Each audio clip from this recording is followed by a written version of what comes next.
सोचिए अगर आपका दिल 10 मिनट के लिए रुक जाए तो क्या होगा। हार्ट सिर्फ एक ऑर्गन नहीं है, ये आपकी हर सांस, हर इमोशन और हर मूवमेंट का सेंटर है। फिर भी हम इसकी सबसे कम परवाह करते हैं।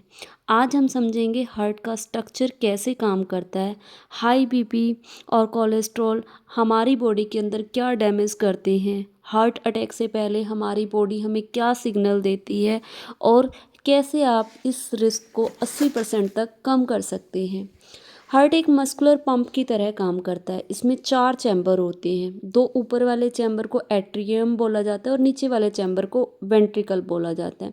ये जो ऑक्सीजन वाला ब्लड है, लंग से लेकर पूरी बॉडी में ये सर्कुलेट करवाने का काम करता है। हमारी जो आर्टरीज होती हैं वो एक पाइपलाइन की तरह काम करती हैं। अगर पाइपलाइन क्लीन होंगी तो फ्लो स्मूथ रहेगा, लेकिन अगर अंदर कचरा जम जाए तो फ्लो स्लो हो जाता है। यही होता है कोलेस्ट्रॉल के साथ।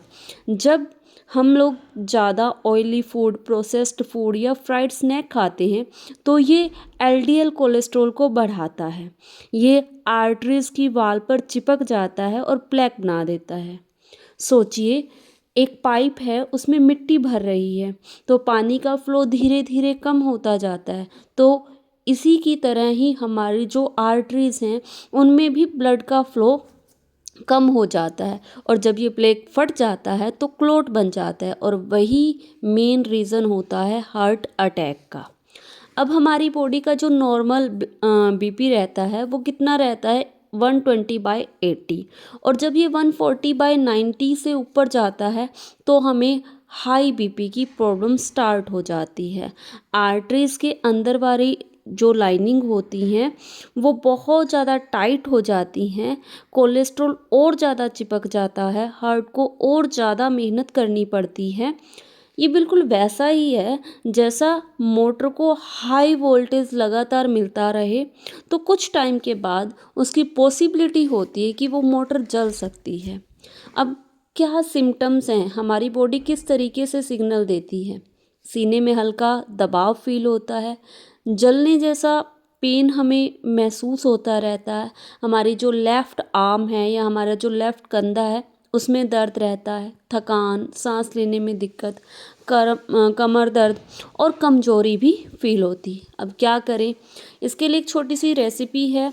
हम अखरोट जो वालनट होते हैं उसको अगर अपनी डाइट में लाएं, उसको भिगोकर सुबह खाएं तो उससे काफ़ी हद तक बेनिफिट मिल सकता है।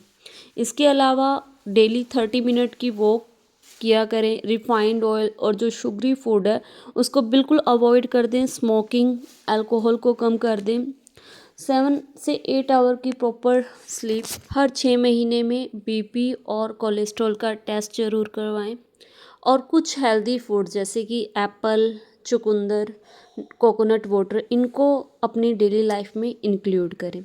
और सबसे इम्पोर्टेंट बात, स्ट्रेस को बिल्कुल कम कर दें। जो स्ट्रेस हार्मोन कॉर्टिसोल है वही हमारे बीपी को बढ़ाने के लिए रिस्पॉन्सिबल है। दिल को सिर्फ मेडिसिन की रिक्वायरमेंट नहीं, बल्कि इसको शांति भी चाहिए।